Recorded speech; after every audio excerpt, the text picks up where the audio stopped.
Alors, nous allons réaliser l'exercice 14 de la page 16. On nous demande de déterminer l'aire de la surface délimitée par la courbe représentative de la fonction f de x égale x carré moins 4, l'axe des abscisses et les droites d'équation x égale 1 et x égale 2. Alors ici, on n'a pas de dessin, donc on va tout réaliser par calcul.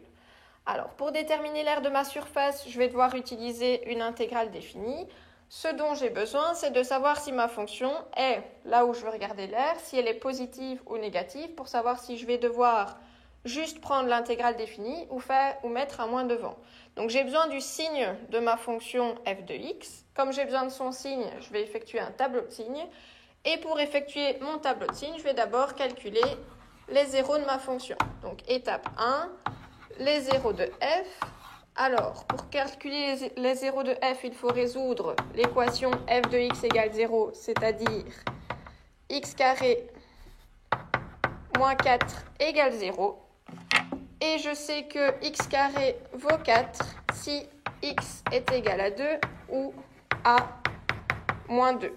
Donc, ma fonction a deux intersections avec l'axe des abscisses, en 2 et moins 2. Je vais ensuite réaliser mon tableau de signes. Alors, il s'agit d'une fonction du second degré, x carré moins 4. Je sais que cette fonction s'annule en moins 2 et en 2. Et ensuite, je vais appliquer la règle de signe du second degré, c'est-à-dire le signe du coefficient du x carré, donc ici positif partout, sauf entre les deux zéros, on met le signe opposé. Donc, je vais avoir plus 0 moins 0 plus. Alors, moi, ce que je veux, c'est calculer la surface délimitée par les droites verticales x égale 1 et x égale 2. Entre 1 et 2, du coup, je suis ici. Donc, 1, il est ici quelque part entre moins 2 et 2. Alors, du coup, entre 1 et 2, la fonction est négative.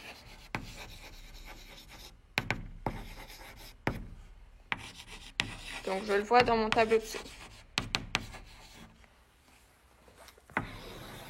Donc, pour calculer mon r, je vais devoir mettre un moins devant mon intégrale, vu que ma fonction est négative. Donc, je vais faire moins l'intégrale de 1 jusque 2 de ma fonction x carré moins 4.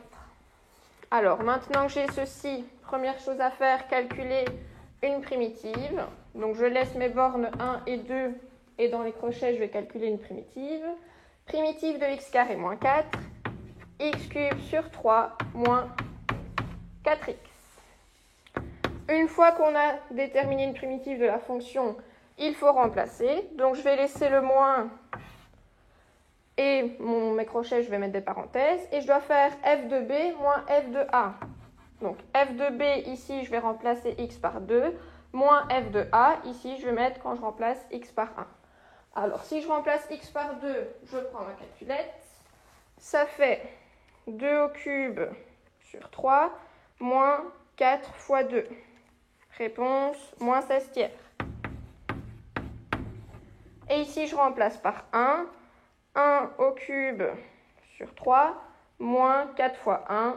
Ça fait moins 11 tiers. Alors, je vais avoir moins, entre parenthèses, moins 16 tiers, moins et moins, donc plus 11 tiers. Réponse finale, 5 tiers. Alors, il s'agit d'une aire, donc j'ai 5 tiers UA pour unité d'aire. Voici ma réponse finale. Alors, on me demande ensuite de représenter la situation. Donc, je vais représenter ma fonction ici sur le tableau de droite.